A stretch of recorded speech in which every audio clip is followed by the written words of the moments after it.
শুভ সকাল বন্ধুরা। প্রত্যেক দিনের মতো আজকেরও সকালবেলা ছেলেটা স্কুলে যাবে, তাই একটু দেরি হয়ে গিয়েছে উঠতে।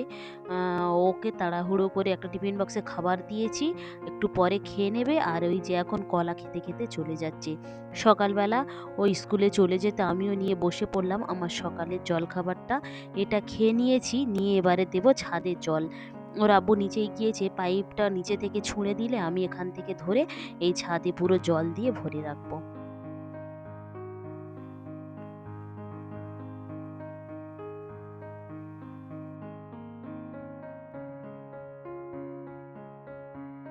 আজকের আর দেরি করলে হবে না, পাইপটা ঠিক করে দিয়ে সঙ্গে সঙ্গে রান্না চাপাবো। কারণ আজকের আবার ছেলে স্কুল থেকে বাড়িতে আসবে, খাবে, আবার আজকের অনেক কিছু রান্নার আয়োজন করাও হয়েছে। এই যে দড়ি টড়ি এটা সেটা যেগুলো ছাদে ছিল ছেলেটা, সেগুলোকে আমি নিয়ে নিচেই ফেলে দিই, নাহলে এখানে আবার নোংরা হয়ে থাকবে।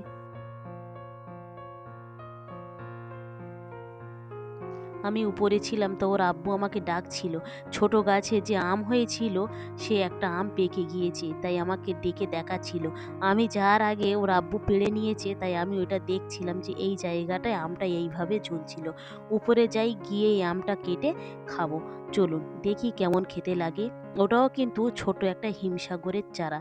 কেটেছি, আগে ওর আব্বুকে আগে দিই, তারপরে আমি একটা খাবো। আর ছেলেটার জন্য যে রাখবো, সে কিন্তু আম খায় না পাকা, তার জন্যেও রাখবো না। আর ওর আব্বু এক কামড় নিয়ে আর নিচ্ছে না, খাবে না। আমি বলতে ওই পিসটা খেয়েছে, আর বাকিটা আমি খেয়েছিলাম।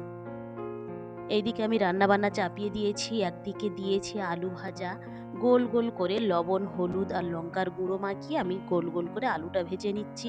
আর করছি পটল ভাজা, ডিম ভেজে নিয়েছি। আর চিংড়িটা লবণ হলুদ মাখিয়ে রেখেছি, এটাকেও ভাজা করে নেব। আর হচ্ছে কি বেগুনটা ভাজা করব। ৫ রকম ভাজা হবে। সঙ্গে থাকবে ডাল, চিকেন, আর থাকবে গোবিন্দভোগ চালের পলোয়া।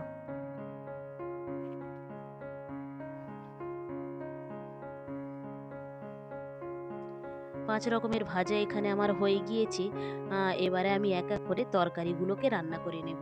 আজকের একটা বিশেষ দিন আছে, সেই জন্য এই ৫ রকমের ভাজা, মাংস, সঙ্গে আবার কিন্তু দই মিষ্টি ছিল। এটা কিন্তু আপনাদেরকে ক্যামেরাবন্দি করতে ভুলে গিয়েছিলাম। এক সাইডে ডাল হচ্ছে, আর একদিকে চিকেনটাও প্রায় হয়ে এসেছে। আমি এবারে এই নারকেলের দুধটা বের করে নেব। পলোয়া ভাতটা রান্না করার জন্য আজকের আমি কোনো গুঁড়ো দুধ ব্যবহার করব না, নারকেলের দুধ দিয়েই পলোয়াটা রান্না করব। সেই জন্যে আমি আগে দুধটা বের করে নিচ্ছি।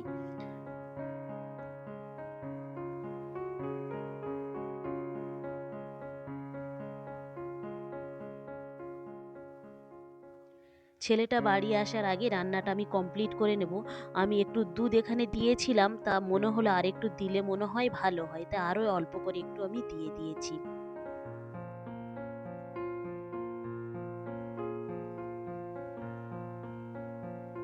ব্যাস, সমস্ত তরকারি প্রায় শেষের পথে। এবারে আমি এখানে করে নেব পলোয়া ভাতটা।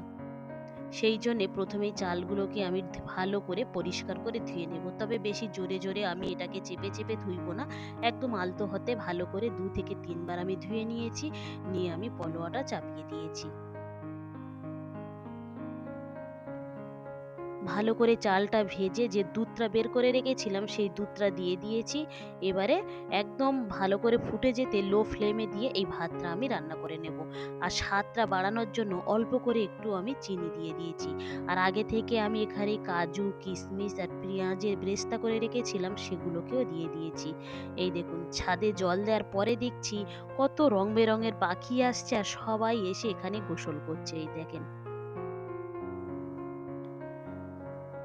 একবার দেখাই চলুন আপনাদেরকে কি কি রান্না করা হয়েছিল। ভিডিওটা তাহলে এখানেই শেষ করছি। ভালো থাকবেন, সুস্থ থাকবেন, আর ব্লগটি কেমন লাগলো অবশ্যই জানাবেন। ভালো লাগলে একটা সাবস্ক্রাইব করে দেবেন। দেখা হবে পরবর্তী ব্লগে।